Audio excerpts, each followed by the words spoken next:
Hello, hello. Welcome to What's Working Now. I am your host, Katie Richardson. I have an amazing guest, somebody that I know personally, and I have watched as she has come in and dominated an industry and become a world-renowned coach. So let's just listen to this amazing bio of Krista Mashore. She is in the top 1% of coaches nationwide. Krista, that's amazing. She's the author of 4 best-selling books focusing on digital marketing and was named Yahoo Finance's #1 digital marketer to watch in 2021. She can also be found among the top 125 most impactful leaders in 2022, alongside Tony Robbins, according to Success Magazine. Hello. She has been featured in Forbes, Inman News, The Wall Street Journal, NBC, Fox, and many, many more. Krista recently went from zero, and you guys, I watched her do this, 0 to 40 million in just under 4 years. Krista, welcome to the show. Hi, Katie. We were just talking behind the scenes and just how much I love you and miss you. I feel like I haven't not seen you. So that's how great your spirit is. Well, and I'm so excited to get caught up with you because I first met you about 4 years ago when you were trying to figure out this game of coaching and bringing this skill set of, real estate, and you knew it really, really well. And you were trying to figure out, how can I teach more people how to do what I'm doing in my own life, in my own world? And we're going to jump into that. But I'd love for people to get to know you more. So tell us the story of an experience that has really formed and shaped who you are today.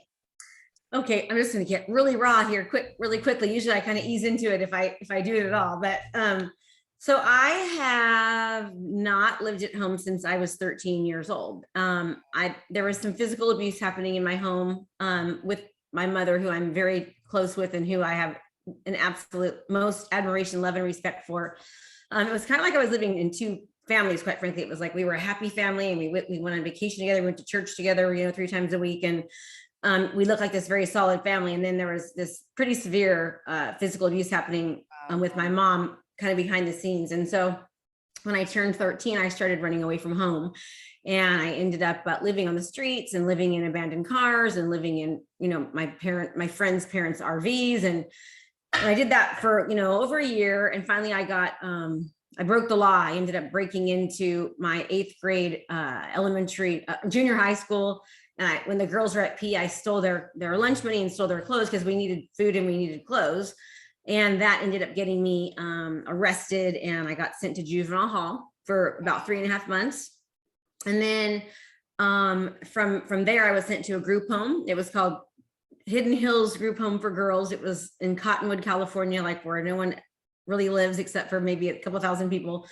And we got dropped off in this big, huge green bus during 9th grade, labeled Group Home for Girls, which basically was like the X, the adulterer's X, on your head that says like, wow, yeah. So the kids were very mean to us, and they were very demeaning, and they didn't talk to us, and they made fun of us, and it was just like more shame and feeling unworthy and unloved and all that. And so I was there for a year, and then I got sent home, and I realized very quickly that I wasn't going to be able to make it. Things hadn't changed. And so I called my probation officer, and he arranged to have me to get sent to a foster home. So, wow. And it was crazy because my dad and I he was and still is one of the most loving, important people in my life. And I just remember him like crying on the front driveway, begging me not to go. And I was like, I have to go, because he didn't know what was happening. When you're going through abuse from a parent, you don't really tell anybody. And so I left, and I haven't been home since I was 13. And so that's kind of where I started. The abuse caused me to not know how to read until I was in 4th grade. I wet the bed until I was 10, and I had severe learning disabilities. And just when you have abuse from a parent, you're very insecure, a lot of mental, like you don't ever feel good enough. You don't feel worthy enough. So I've had a really struggle, and I still have to constantly work on my mindset and feeling my self-worth and all that. It's kind of like I'm 2 people. I'm this like rock star, and then I'm this, are you sure you're good enough? Kind of person. So that's where I started. Wow. I really appreciate you starting there, because I think so often we can look at somebody like you who has this amazing resume that I just read in your intro, and it's easy to think that that woman has something that I don't, right? She has some advantage, something that gave her a leg up, and to hear that you started from rock bottom, right? And to hear this, that you didn't have support at home. In fact, it was the opposite. You were being abused and pushed down, and and yet you've been able to achieve and accomplish so many amazing, incredible things in spite of all of that. So it's super inspiring, and I really appreciate you sharing that. I knew you had some turmoil in your history. I had no idea it was that young. Yeah, but you know what though? My mom, we're so close now, and she had her own issues, which caused the issues with Sure. me, which I won't get into that. It was Sure. worse than even mine. And I told her a couple months ago, she broke. It was a year and a half ago, probably. She like broke down. She couldn't stop crying. She's like, "Yeah, it's my fault." And she all this guilt. And I said, "Mom, like I really believe there's a higher calling for me to help people and inspire people. And you doing that made me who I am, and it made me relatable. It made me to be able to serve people at a higher level. Like everything happens for a reason, and I'm so close to her. I'm actually grateful for it. I know that sounds probably weird, but I've completely come to terms with it. And I just told her, you've got to forgive yourself. Like, it's okay. And it is okay because things are amazing. I don't think I'd be able to be where I'm at right now and be able to serve at the level that I do if I didn't have that story. The story I used to tell was my divorce, which was a whole other crazy story, but I didn't tell this story for many years because I was embarrassed about it. And I was kind of afraid. So you heard it because it was inner circle, but I didn't start really telling anybody until about a year and a half ago, because it was hard to talk about, but I think Russell, our coach, had this training that said, you need to make your message, like your story is how you're really going to be able to impact people. So I made the decision at Funnel Hacking Live. I went home, was on the plane writing my mom a letter, crying and asking her if I could tell it. And, it took me like a month to even give it to her. And then finally I gave it to her, and then she didn't respond for like a month. And then we had lunch and we never talked about the letter, but I knew that was my okay to talk about it. Wow. Yeah. I mean, you're bringing up a really good point, which is you've been able to process all of this and come and accept that that was your experience, and now use that as a driver for going and helping and serving people. So help us understand. I mean, you built a $40 million business in 4 years. There's a lot of drive there. What is it that you're driving towards? What's the goal and the objective when building a business of this size? First of all, I love what you're saying. And if whoever's listening to this, like everybody has something that they're going through, right? I mean, everyone, maybe it's a divorce, or you've got PTSD, or you have some kind of a mental, physical abuse. We all have something, and whether something might seem so much bigger than somebody else's, we all have something. And the people that are succeeding and doing well, they have the same things that you do, but they've just made a choice. And they've to like switch it, right? And honestly, it is a choice. But even more than that, there's something that, I just learned this from Tony Robbins, and I really love Tony Robbins, but he talks about how we all have this certain amount of potential, right? And we have this potential, like we've put men on the moon, and we've built, cars, and we've built engines, and we can put people in planes that will drive 10,000, there's these amazing athletes that have done these crazy things. There's people that there's so much potential, and we all have the same potential, but there's certain people that seem to just overachieve, you might call it. So we have this potential, right? But then the results that people get are so different. And so the results that you get, you would think just come from your actions, right? Like, oh, it's my actions, which really isn't true, because I can show up and, go door to door and like be completely unconfident and not believe in what I say. And even though I'm taking massive action and working 20 hours a day, if I don't believe in my product, if I don't believe in myself, I'm never going to be able to achieve that. So, the potential, just because somebody was or wasn't born a certain way. You've seen people that have born in these great homes and have the perfect childhood, and they're so wealthy, and they're drug addicts, and they can't, keep their finances together. So, but then you see people that have that and that do the opposite, right? So it's a matter of tapping into our potential, putting forth, the right, not just the action, but like the result that we're going to get from the action. But the problem is that even when you're doing well, there's times where you're not creating momentum, and you have these great athletes that all of a sudden are doing, and then the momentum stops. So the idea is, if you're stuck right now, how do you create momentum? Because momentum really is what gets you going. It's like the success breeds success, right? Like what gets celebrated gets replicated. I mean, that's momentum. It just starts to work that way. So how do we create momentum when we're starting from scratch, when we're down in the gutter? And how you do that is by having absolute certainty. You've got to have certainty, and you have to have belief in what it is that you're doing. But the problem is, how do you create belief and how do you create certainty when you aren't getting you're not doing it, right? Right. Well, you get that by a couple of things. One is by practicing in private. Like you've got to practice in private, so you start to get the you start getting good at the, getting better, and you start to kind of feel a little bit more confidence.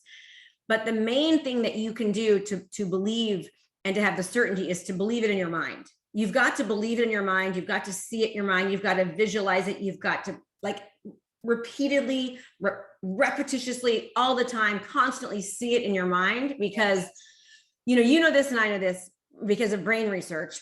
The brain does not know the difference between something that you're visualizing and thinking about and seeing than what you're not doing. So it's a matter of, you can create certainty by seeing it in your mind, by visualizing it over and over. And I think that people like you and I, we get that, but people hear it so often. They hear about setting your goals and finding your why and visualizing, and they just kind of go, that doesn't work. But I have absolutely based my business and my life off of my mindset and what I'm thinking about and what I'm focusing on. And trust me, when you're physically abused by a parent, it's a lot of damn work. Like you have got to, it's so much more work, because you're constantly, when a parent abuses you, it's like they're the ones that are supposed to protect you. Yeah. You always feel like, oh my gosh, like I'm not good enough. I'm not. So I have had to fight that so hard. And by working on my mindset, like there's like nothing now that I don't believe that I can do, except for I can't disappear. I can't fly, myself, but there's nothing I don't think that I can do. And when the doubt creeps in, I just do this thing called stop, snap, and switch.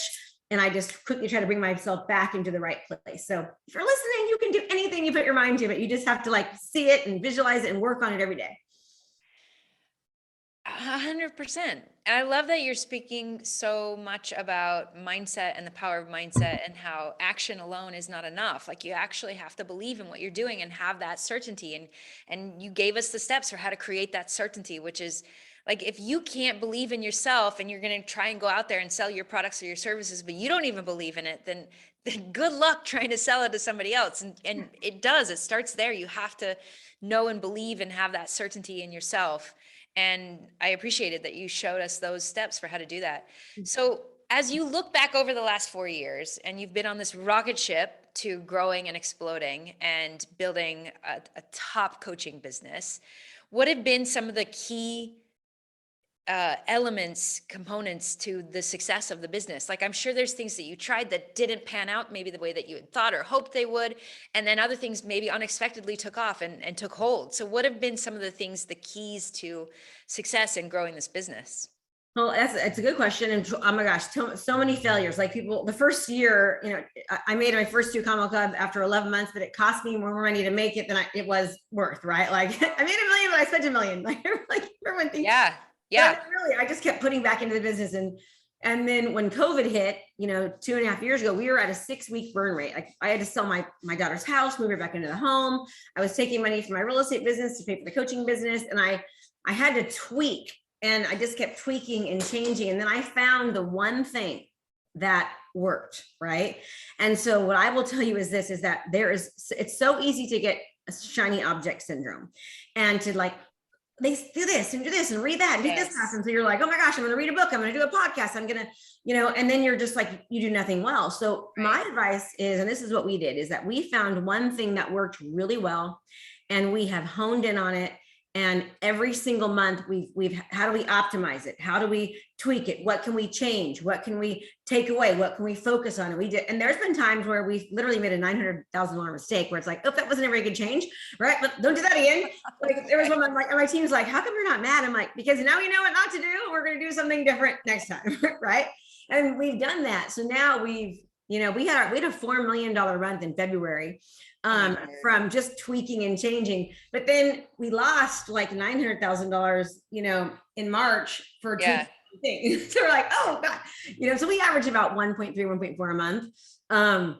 But we didn't start there. It took me a year, and you have to keep going, and you have to know that you're going to fail, and but I knew, like, I know I meant to do this. I'm meant for this. Like, you know, my husband, one day I was crying in the kitchen. I'm like, this isn't working. And he's like, you know, it's why I stopped my other job. I was doing so good. And he's like, babe, just do what you tell your students and just stop crying and get back up and you got this. I'm like, okay, you're right. You know, and then there we go. So find one thing that works and hone in on it, and something that you enjoy to do, something that you like to do, and find the right people to support you with it. I mean, I have an amazing team. If without them, I wouldn't be able to do it. Just be laser focused, be obsessed with what you're doing, and be obsessed with your customer. The reason why I didn't make any money the first year was because I kept putting money back into my customer. How do I make it better? How do I get better? How do I offer more? We did that for the first 2 years. And, you know, we are obsessed with the customer experience. So stick to one thing, be obsessed with the customer experience, put them over your money, and the money will come. I love what you're saying. I mean, I've seen this personally as well. Like, as you really double down on the customers that you have, then more and more people start to show up. And it can be so easy to sell our products and services and work so hard on the front end marketing. And then people show up and we give a half-hearted effort on delivering on those goods that we already sold. And I think that's a huge mistake that I see entrepreneurs making. And so I love what you're saying, like, and this is what you're doing very well, Krista. And this is the tricky balance when it comes to being a coach specifically is, you know, we have to do certain things on the front end to drive traffic and create interest in our products and services. And then we have to give our full selves in delivering on those services. And so how do you actually manage your team in a way that it allows you to keep that continual flow of traffic? Because what I see people do is they're jumping back and forth between the two, right? They work really, really hard on the marketing and they generate all of this interest in customers and clients. And then they focus on them, and then the traffic and interest dies down, and then they freak out and they jump back over here, and I've got to generate a lot of interest. And so I don't know if you have this balanced or not. Maybe you're in the middle of it too. I don't know. But like, how do you structure your time specifically so that you're delivering on your goods and services, but you're not dwindling on the traffic? That's a good question. And it's honestly, it's taking me about 4 years to finally feel like I'm at a good balance. Like literally 4 years, because I've worked kind of to the bone for the past 4 years. And now it's like, oh my gosh, I have time, right? Like, it's so weird. Yeah. But I've hired the right people. So I will always hire the next person. I know that's scary for some people, but jack of all trades, master of none. We can't do it all. My specialty is not driving traffic. My specialty is not building a funnel. My specialty, I mean, we have, we built, $8 million funnels, but that's by me finding the right people to make the funnel with my knowledge. And, so I hire the people before I need them. And I do that within my coaching company as well. I want to make sure that my people are served. So if I need another accountability coach, I'm hiring them before I need it. I'm really trying to look ahead at what we're doing, where are our numbers at, how are we supporting people, and how can I hire ahead of time? So, and people might think, well, I don't want to spend the money and I can't spend it, but it's like, I spend money to make more, if that makes sense. I don't mind spending money. And, we operate at about we between a 40 on a really bad time, 57% profit margin, but we're usually about a 60%, 50% profit margin on average. Yeah. Sometimes better, sometimes a little worse, but usually on the better side. Yeah. We just hire smart and we hire slow. I mean, as far as we hire, but we're making sure we're hiring the right people. And I've had to learn that the hard way. I'd hire too fast, and now we fire fast, hire slow, to where we're at the point where we don't really have to fire anymore. Hire slow, meaning you're not just hiring the first person who shows up to apply, but you're actually really vetting them. Yes. Okay. So we're hiring them more quickly, as far as like, we need someone, let's find them. Yeah. But that process isn't like, oh, I met them once, I like them. It's like, we make them take tests, and we make sure they really are skilled and they have the experience, and we bring them through a pretty rigorous process. And most people won't do what we want them to do. Like, we make them take a test and do these things before we even talk to them. And those are the kind of people you want to hire, because like, that's like you and I, we'll do everything. Yes. Right? And that's why we work so hard. If somebody's not even willing to take a disc test, or to, take a test to see what they're good at compared to that role, then you don't want them in the first place. But we didn't do that in the beginning, and now we do. So we're really hiring the right people. Well, this is fantastic. So there's a lot of requirements to even applying to work with you, and they have to jump through a lot of hoops just to even get to the finish line and Yep. even be a potential candidate, which I think is such good advice for anybody who's listening. Something that I've done is I don't hire somebody who hasn't already worked for me. And it's kind of similar in the fact that like I start with small projects and then and Smart. then they get the full-time position if they've really delivered. Because some people, like you said, some people can be really good interviewers.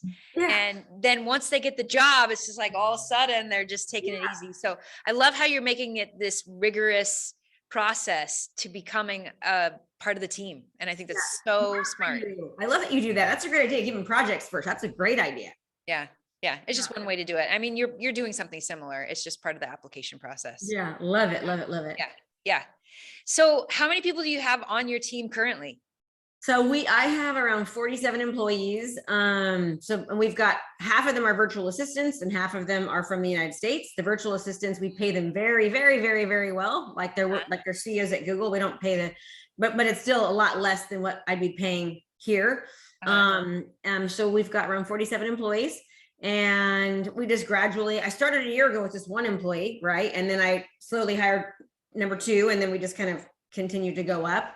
Yeah, it's been a journey, right? Like I said, how do you operate with them? Like, what's the consistency of meetings? What do meetings kind of look like? How many people are your direct reports? So I have leaders. So there's like a leader for accountability. There's a leader for marketing. There's a leader for the Philippines team. There's a leader for like sales. There's a leader for accounting. So we've got like five leaders. There's a coaching leader, and then each leader meets with me minimum once a week. And then they have daily huddles, the leaders themselves.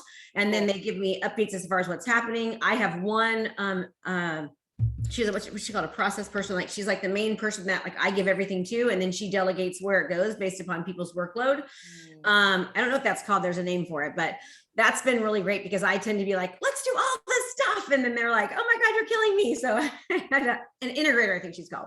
Yes. So I've hired her, and just recently, actually about the past 4 months, which has been great. And yeah, so, another thing too, I think that really makes a great company is when COVID hit, I lost my director of human resources and my marketing manager. And they were literally for the year prior setting up a business that was kind of competing with mine. And here I am sending them to trainings. Like, I've spent $50,000 on these trainings and I give them access. And so they're literally taking my trainings and building their own business. Yikes. Now they say they weren't, but it's impossible to be building a business when I'm giving you my business and thinking about my business. You're building yours, right? And so it was a rough year. Our profit margins were horrible that year when COVID hit. And I, when they left, I realized, oh my gosh, I let this happen. I let them have too much control. I must not have been being a good leader, because if I was a good leader, why would they leave? And so I had to look within and say, you're not leading right. And so I made the decision at that point to be the very best leader and make everybody in my company love me as much as my students did. I was like, I want everyone to love working for me, to love their job, and to absolutely just like never want to leave. And so I hired John Maxwell coaching. I read all of his books, and my word for the year was leadership and refinement. Those are my two words. I'm going to be the best leader, and I want to refine all these processes. And we literally, since that point, have, I don't want to say the wrong number, but like 100x. Like we went from being at a 6-week burn rate to like a 17-month burn rate. We've generated more money in the past 2 years than we had the previous 2.5. And it just, it's just been really great. So, and that was because I had to take a look within and say, you're doing something wrong and you got to fix this. So everyone look at yourself. Like, don't be willing to change. Don't be willing to look at yourself and say, how can I improve? How can I be better? And of course I failed miserably because they did that. It was my fault. Be willing to look at yourself and be willing to make the adjustments and be willing to change, and don't beat yourself up. Yes. We fail forward. Like, just make improvements. And this is something that I've witnessed in you. You're willing to look at yourself, but not to the point where you're just constantly beating yourself up, which I can see a lot sometimes with high performers. There's this tendency to just beat themselves up and kind of beat themselves into, I don't know, greater discipline or more motivation. And what I see you is you look, you notice, you're like, oh, here's where I can change. Here's what I can do differently. And you just go implement and you take action, which I think is just such an incredible skill set, especially in your position as the CEO of your company. Yeah. And I think that too, everyone in the inner circle always has said this, and I didn't realize, oh my God, you implement so well. I'm like, what are you talking about? I've never, You do. you guys have always said that. And I'm like, and I think now that I look back, I think that that's true. You know, I'll learn something, I'll be told to do something from my coach, and I actually do it. Yes. And of course I screw up a bunch of the times, but I mean, I'm doing. So I'm making a lot of progress, even though I've screwed up 7 out of 10 times. Sure. But since I tried 10 times, I've done well 3 when most people aren't even starting. They're worried about, oh, my graphic isn't good enough, or oh, this, or that's gotta be perfect, or what if I say the wrong thing? And I'm just like, you gotta plow forward. All of you can do this. There's no secret sauce. I always tell everyone, I'm just a girl who wet the bed, couldn't read, and hasn't lived at home since she was 13. Like, anyone can do it. There's nothing special about anybody except we have the potential. We have got to actually take the action to get the result, but the belief, you have to have the belief. And so, like, I visualize like crazy. I read my manifesto like crazy. You know, I mean, this thing, I can tell you, I wrote this 4 years ago, and I was saying things on here. You know, Russell talked us to do this, and I had no idea how I would ever speak on conferences or be on stages or, you know, change lives. No one even knew me, you know, and we've pretty much everything, except for I'm not a $1 billion company yet, but. That's so cool. That is so cool. I mean, one of the things that I'm seeing with you, the themes, is the power of mindset, the power of belief, the power of our thoughts. And you've gotten very good at navigating that and really keeping yourself focused and in a place where you can take action, you can execute, and you can do the big things that you feel called to do. One of the things that I see with entrepreneurs who build a significant business, especially in such a short amount of time, is like, it's almost like we're trying to, I don't know, catch up with our reality. It's like, oh my gosh, we're here, and we're here so fast. And yet you need to continuing to look into the future and have a long-term vision and goal, because that long-term vision and goal that you had 4 years ago is now your reality. So what are some things that you're doing to continue to expand possibility in your mind and to dream even bigger?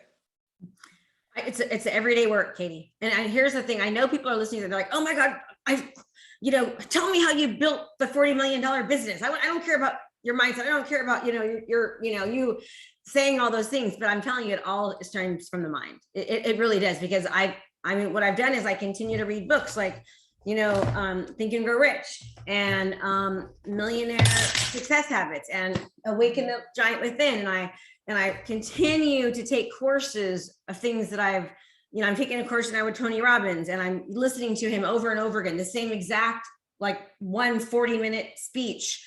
And I'm just constantly, repetition is mastery. And, the more that you repeat things, and we think that we know things, we think that we've heard things, but guess what? You don't, because you're not doing it.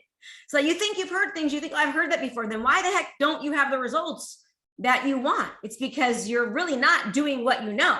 Yeah. You're not doing what you know. And so I just make it, I know how important it is. And I know I want to help the world. And quite frankly, people say, why? What's your why? It used to be to make sure that my kids are safe and I could take care of them when my husband left. It used to be that. But I think, honestly, the real thing is because I still have to kind of prove to myself that I'm good enough. I'm still proving to myself that I'm worthy. I think that probably is the real why. I don't ever want my children to have to feel the way that I do, or I don't ever want them to be unsafe or feel not to have the security. So like, understanding what your why is, you don't know how to do something until why you want to do it. Like, it doesn't make a difference. So it's constantly going back to that, constantly like thinking about things. I mean, this is the crazy. Okay. I have my manifesto up. My students have one, and I read both of ours every day. And I just added something to the student manifesto about 30 days ago. And it said, make me be the best person that I can be every day, and put me in front of the people that I need to meet. Okay. Now those two things I've been like really focusing on every morning, every night, writing them down. I mean, if you would only know what has happened over the past 30 days, as far as like who I've been involved with, who I've been introduced to, my team is like, what is going on? And I'm just like, it's the universe. It's my mindset. It's all of that. Like, it's almost like, it almost seems unbelievable, truthfully. Sure. but I interviewed Dean Graziassi yesterday. It's part of what I want to talk about today is their Thrive Challenge. I'm doing a challenge right now. Yes. It's called, if you go to limitlessprosperitychallenge.com. Yes. That's limitlessprosperitychallenge.com. Over the next, today is, you're not going to be putting this up for a while, but today, this is going to be happening all the way through August 5th. Every day from 8:30 to 9, I'm doing like a mindset challenge where I'm helping entrepreneurs and business owners and just anybody like with their mindset, overcome fear, take action, be more productive, hold themselves more accountable. And then at that point, I'm going to be sending them into Dean and Tony Robbins' 5-day free challenge. And I interviewed Dean Graziassi yesterday. He was live. He was in my training, just like you're going to be in my training on the 25th. Yes. Like teaching the people live. I can't wait for that, Katie. We had Dean Graziassi, we had JLD from Entrepreneurs on Fire, we had Dan Locke, we have all these people just in the past like 48 hours, all because of the mental mindset and visualization, all this mental work I've been doing. So please, it's like, it starts with your thoughts, like your thoughts, right? Those are your philosophies, your beliefs, right? They turn into your actions. Your actions form your habits, your rituals, and your routines. Those turn into your life, like your output, your success, what you get, right? So thoughts turn into your actions, create your life. And so I know people think it's cliche. It's not. I mean, it's science, quite frankly. It is. It is. And you're living proof of this. And Krista, I personally, and I know my audience is interested in this too, like as you have built this incredible coaching business and you've built an amazing network, and I know you're still working towards all of those things, how does this impact your family and your home life? Ooh, I love that. That's a good question. Okay. So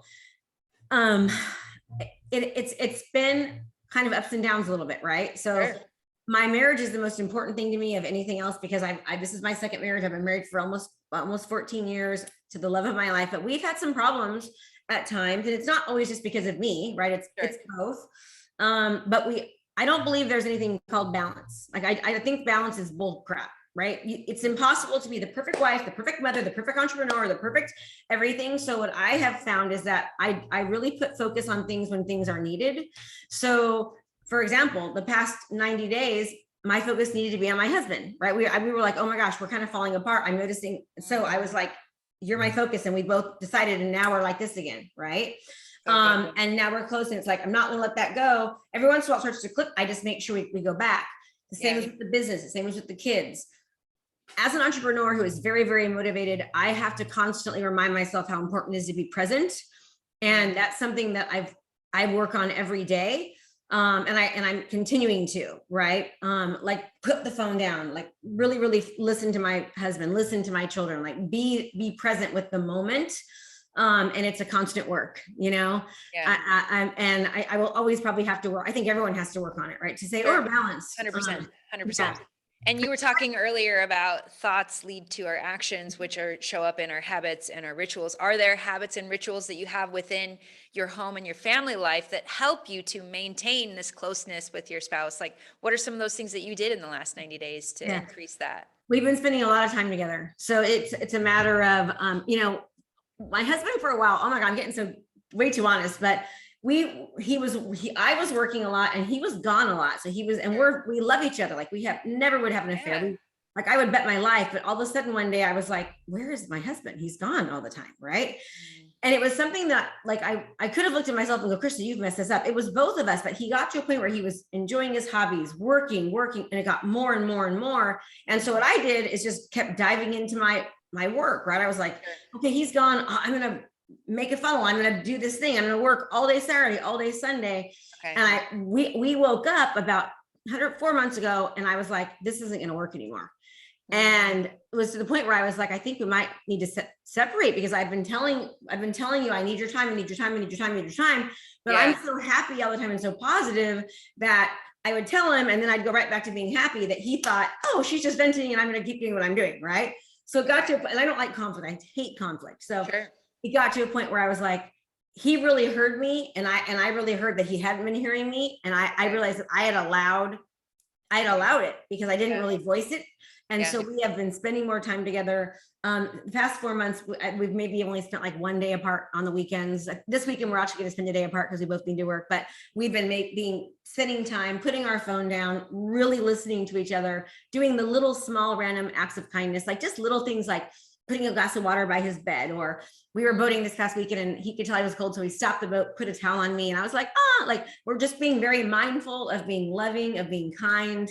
And I will tell you, you can turn something around overnight. Like it's almost like it got turned around overnight, you know? And then my business hasn't had to suffer. It's just that when I'm home during the day, it's business. And the second that he gets home, it's him, you know? Okay. I really appreciate you sharing this because I think it's easy to do lip service and say family is a priority, our relationship is a priority. And you took an honest look and you saw how you guys weren't spending enough time together and it was causing you to drift apart, and you did something about it. And interesting that you were communicating it to him, but it wasn't getting through. Yeah. And everybody has their way of hearing and listening and communicating. And yeah, fortunately you finally got through to him and you guys made changes. And I think this is so important.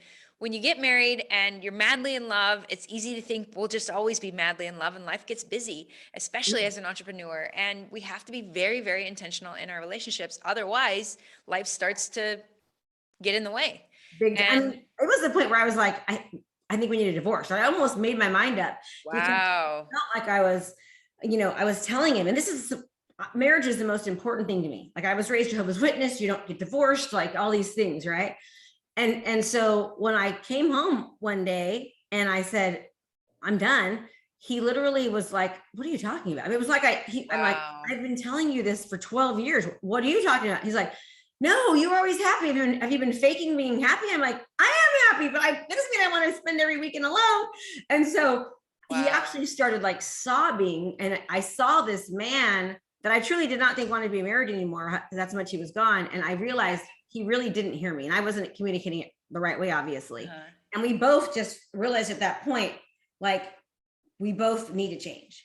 And so we both have, and it would have been the most horrible thing too if we didn't make it, because we both love each other and we're great people and we have integrity and we're honest and we would never have an affair. But so it's constant work, and I'm not afraid to share that story because it's real, and if it can help anybody.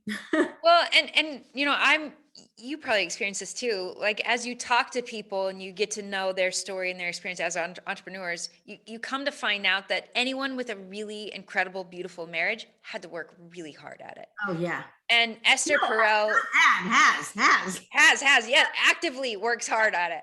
Yes. And Esther Perel has said that she's been married 3 times in her life to the same man. And when I heard her say that, I was like, yes, because I can look at my own relationship and there were critical times where it was like, we really got to talk and something needs to change. And it's both, right? We both need to change. And in a sense, like you two in that moment, you made a decision that you wanted to get married again or stay married, right? Like that something needs to change in this relationship because it's worth it. Yeah. And to me, like what you are building and creating, that's the ultimate, this incredible family, this incredible marriage and relationship where you feel seen and heard, and you're learning how to communicate those things. Yeah. Yes. And then at the same time, you are able to be this big, bright light into the world and to help and serve and share your gifts and talents into the world in a way that it's transforming other people's lives. So thank you for sharing that experience, that story. I know that it's going to help and serve a lot of people. You know what's so funny about what you just said? What? I told my husband, who was that person? Esther who? Esther Perel. Esther Perel. Okay. Yeah. Recently I go, babe, I feel like I never didn't love you, but I feel like we're falling in love all over again. It's even better because we do have that strong still love, Yes. That is exactly what's happened. It's the best thing ever, quite frankly. You don't think it can even happen. And so no matter how bad, and things were pretty bad, people, it was not bad, like affair, but yeah, it was like, we were so disconnected, and I thought it's not repairable. And it is, if you choose to, and you make your mindset around it, you work on it. And we didn't go to counselors or anything. We just did it. We just started spending time together and listening and hearing each other. And so it can happen. And what's on the other side of that when you work at it, like you said, is just it's unbelievable. And you Yeah. didn't know it was possible for your relationship to be at that way. This whole second half is like its own little podcast. It is. I know we might need to schedule a whole nother one. So I'm really glad that you brought up Limitless Potential Challenge. Is that what it's called? It's called limitlessprosperitychallenge.com. So limitlessprosperitychallenge.com. Yes. And go ahead. Tell everybody about it. It's free. It's every day from 8:30 a.m. Pacific to 9 a.m. Pacific. And then from 9 to 9:15, they go into their own little accountability groups where we help them like hold each other accountable and do all that, which, by the way, Katie, remind me to talk to you about something that will help you with your students. So they go into this little group, and then, but it's all about, like, right now the world needs help. They're surrounded by fear and anxiety and stress because of interest rates, inflation, the recession, the war, the pandemic. It's so many bad things, and people get stuck. And so when they get stuck, they get paralyzed and they do nothing. And so most people right now are retracting, and they're retracting on their business. They're pulling back when right now they need to be going all in. So it's all about helping people, get where they want to go. And then they're going to be going to a free training with Tony and Dean that I'm going to be talking to them about, where I'm going to be offering all these great bonuses and support. So I'm super excited. And who is this for, Krista? It's for anybody, right? Anybody who is building a business, a life. Yeah, parents, children, couples, entrepreneurs. It's for anybody. And we are going to be, we've had great guests on there. People are loving it so far. I'm loving it. And it's actually helping me because, it's scary for me too. So when you teach and help and coach, it helps you. So yeah, it does. It really does. That's so awesome. So I'm going to encourage everybody who's listening, limitlessprosperitychallenge.com. Go sign up. It's free. Krista is absolutely incredible. She's done an amazing job really sharing your story. Thank you so much for that. And yeah, she just wants to help you. So help her help you, and go sign up, go get signed up. Before you hop off, I want to ask a few rapid fire questions to you. Okay, go for it. I hate those. What is something that you do consistently every day? Work out and try to drink a lot of water. Like try to drink a gallon of water a day. Are you a morning workout or evening workout person? Oh, definitely morning. Absolutely morning. Same. Yeah, got it. If I don't work out in the morning, I don't work out. Okay, what's a book that you keep on your nightstand? Maybe you frequently revisit it. Think and Grow Rich, Napoleon Hill. Do you have a favorite page? It seems like some people have like a favorite page. No, I like it all. I've read this with my teens, and I've read it tons of times. So good. Yeah. Is there some good advice that you've received in your life that really helped and served you, maybe in a critical moment? From my dad, when I was having some trouble with my marriage, he said, honey, a marriage is made up of two loving, forgiving, compromising people. Loving, forgiving, compromising. And I was like, oh my gosh, you have to forgive. You've got to compromise. So it was probably one of the best advice I've ever been given. So good. I love that. And very consistent with the conversation that we've had today. I know. Yes. Very relevant. The last question I have for you, you can answer it in any area of your life, however you want, but what's working now? Just choosing to be happy, just choosing to be happy. That's what it is. Wow. So good. Krista Mashore, this was absolutely incredible. I could talk to you for way more hours, and we are going to talk some more. Oh yes. For everybody.